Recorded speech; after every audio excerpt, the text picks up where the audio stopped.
सुप्रभात छात्रों, आज हम शास्त्री द्वितीय वर्ष का क्लास लेंगे जिसमें आप लोगों को हम मुहावरा पढ़ा रहे थे और आप लोग रिवीजन भी कर चुके होंगे और उसके वाक्य भी बनाने की कोशिश किए होंगे छात्रों। ठीक है, आगे हम प से प्रारंभ होने वाले मुहावरों को देखेंगे जिसमें देखिए छात्रों, पहला पांव उखड़ जाना। पांव उखड़ जाना का अर्थ होता है हार जाना। ठीक है, पांव फूक फूक कर रखना, सोच समझ कर काम करना। कहते हैं ना, कोई काम करने हम जाते हैं तो हमारे परिवार वाले ये कहते हैं कि अगर ये काम कर रहे हो तो तुम पांव फूक फूक कर रखना, यानी कि संभल संभल के सोच समझ कर कोई काम करना, कोई गलती ना हो जाए जिससे हमें बाद में भुगतना पड़े। तो इसी को कहते हैं पांव फूक फूक कर रखना।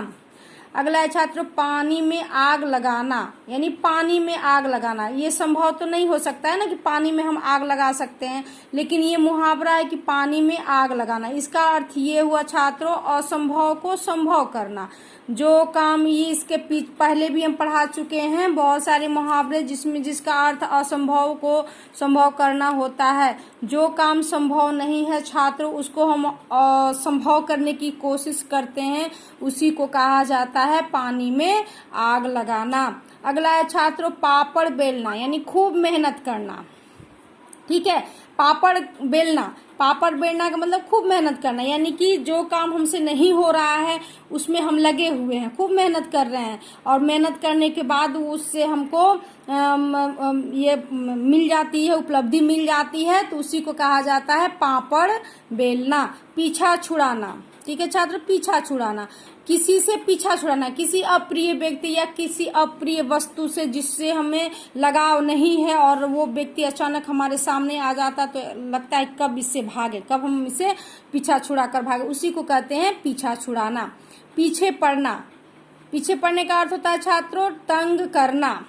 कोई ऐसे व्यक्ति होते हैं जो पीछे ही पड़ जाते हैं, यानी किसी काम को कराने के लिए ये मेरा काम कर दीजिए, तो वो तंग करना हुआ, परेशान करते हैं, तो उससे उसका भी हम लोग क्या कहते हैं, पीछे क्यों पड़े हुए हो, है ना। तो उसका मतलब मुहावरा हुआ पीछे पड़ना और अर्थ हुआ तंग करना या परेशान करना।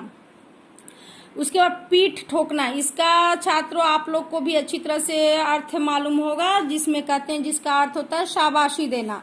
हमारे बच्चे जब कोई उपलब्धि या कोई पुरस्कार लेकर आते हैं तो माता पिता क्या करते हैं, उसे शाबाशी देते हैं, अच्छे काम करते हैं तो उसी को कहा जाता है पीठ को ठोकना, यानी शाबाशी देना। बहुत उसकी मतलब उसकी बड़ाई कर देते हैं कि हाँ बहुत अच्छा काम किया है, तो उसी का मुहावरा हुआ छात्रों पीठ ठोकना। अगला है पीठ दिखाना, लड़ाई में भाग जाना। मान लीजिए छात्रों ये बॉर्डर पे, सीमा पे ये सैनिक लड़ाई कर रहे हैं और उसमें से कुछ ऐसे होते हैं जो उस लड़ाई से, युद्ध से डर जाते हैं, डर कर जो भाग जाते हैं, उन्हीं को कहा जाता है पीठ दिखाना। यानी कि दुश्मनों से लड़ने की जिसके अंदर क्षमता नहीं होती है वो व्यक्ति क्या होता है, पीठ दिखाकर भाग जाता है, यानी लड़ाई से वो भाग जाता है या किसी काम को संघर्ष नहीं करना चाहता है। इसलिए संघर्ष से ही तो कुछ प्राप्त किया जा सकता है ना, तो वो संघर्ष नहीं करना चाहता है तो वो क्या करता है, भाग जाता है, कहता है हमसे ये काम नहीं होगा, उसी को कहेंगे पीठ दिखाना। पेट में चूहे दौड़ना, छात्र ये भी बहुत प्रसिद्ध मुहावरा है, पेट में चूहे दौड़ना। जब किसी को बहुत जोर से भूख लगती है तो कहता है ना, ओ मेरे पेट में चूहे दौड़ रहे हैं, यानी कि भोजन की आवश्यकता हमें महसूस होती है कि कब मिले भोजन, तो उसी को कहा जाता है पेट में चूहे दौड़ना, जिसका अर्थ होता है जोरों की भूख लगना। पौ 12 होना, जीत का दाव आना। पौ 12 होने का मतलब कि किसी प्रकार से हमको जीत हासिल करने की क्षमता हमारे अंदर है कि नहीं, उसी को कहते हैं पौ 12 होना।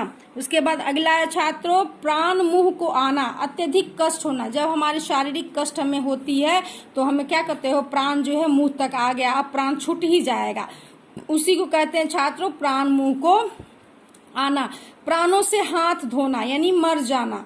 प्राण हथेली में लेना, मरने के लिए तैयार होना, है ना। हमारे सैनिक क्या है, वो हमेशा सीमा पर तत्पर रहते हैं, किस लिए, तो उन्हें पता है कि कब हमारी मौत हो सकती है, तो वो अपना प्राण हथेली पर लेकर युद्ध करने जाते हैं छात्रों। अगला है प्राणों की बाजी लगाना, अत्यधिक साहस करना। जो व्यक्ति बहुत साहसी होता है, बल होता है, उसके अंदर शक्ति होती है, तो वो क्या करता है, वो किसी भी काम से डरता नहीं है, वो अपने प्राणों की बाजी लगाकर क्या करता है, जीत जाता है, तो उसी को कहते हैं प्राणों की बाजी लेना यानी कि अत्यधिक साहस करना। पोल खोलना यानी किसी व्यक्ति के छुपे हुए भेद को, रहस्य को खोलना ही क्या कहलाता है? पोल खोलना होता है। फंदे में पड़ना यानी धोखे में पड़ना, कोई व्यक्ति के बात में आकर आदमी पड़ जाता है धोखे में, तो उसी को कहते हैं फंदे में पड़ना। फूक फूक कर पैर रखना यानी कि सोच समझकर क्या करना? पांव रखना, जैसे पांव फूक फूक कर रखना, फिर उसी को फूक फूक कर पैर रखना, दोनों का एक ही अर्थ है छात्रों। फिर फटेहाल होना यानी बुरी हालत होना, बहुत गरीबी की स्थिति में आ जाना फटेहाल होने का अर्थ होता है। फिर फूंक से पहाड़ उड़ाना, ऐसा संभव है छात्रों कि हम फूंक कर पहाड़ को उड़ा सकते हैं, यानी कि हमारे पास, इसका ये अर्थ हुआ कि हमारे पास थोड़ी सी शक्ति है और उससे हम चाहते हैं कि बहुत बड़ा काम कर लें, तो वो संभव नहीं होता। इसलिए कहता है फूंक से पहाड़ उड़ाने का मतलब ये हुआ थोड़ी शक्ति से बड़ा काम करना। फूटी आंखों न भाना, अप्रिय लगना, जो व्यक्ति हमें पसंद नहीं आते हैं उन्हें हमें उनको हमारे मतलब आंखों के सामने वो आते हैं तो बुरा लगता है कि वो क्यों आ गया, यानी अप्रिय लगने लगता है। उसी तरह अगला है फूलकर कुप्पा होना यानी खुशी से इतराना, ज्यादा खुशी मिल जाने पर कुछ लोग ऐसे होते हैं ना कि इतराने लगते हैं, किसी कुछ नहीं समझते हैं, उसी को कहते हैं छात्रों फूलकर कुप्पा होना। अगला है छात्रों फेर में पड़ना यानी कठिनाई में डालना। उसके बाद बंदर घुड़की देना मतलब डराने के लिए धमकी देना। बंदर खुद डरता है इंसानों से, लेकिन वो अपने आप को ये दिखाने की कोशिश करता है कि हम तुम्हें डरा रहे हैं, वो घुड़की दे देकर, उसी को कहा जाता है बंदर घुड़की देना। अगला है बगले झांकना यानी लज्जित होकर इधर उधर देखना। तो छात्रों आज तक यही मुहावरा आप लोग को बताए हैं। अगले क्लास में हम कल शायद नया टॉपिक लेकर आप लोगों के लिए लाएं और इसको कुछ दिन के लिए रोक देते हैं। धन्यवाद।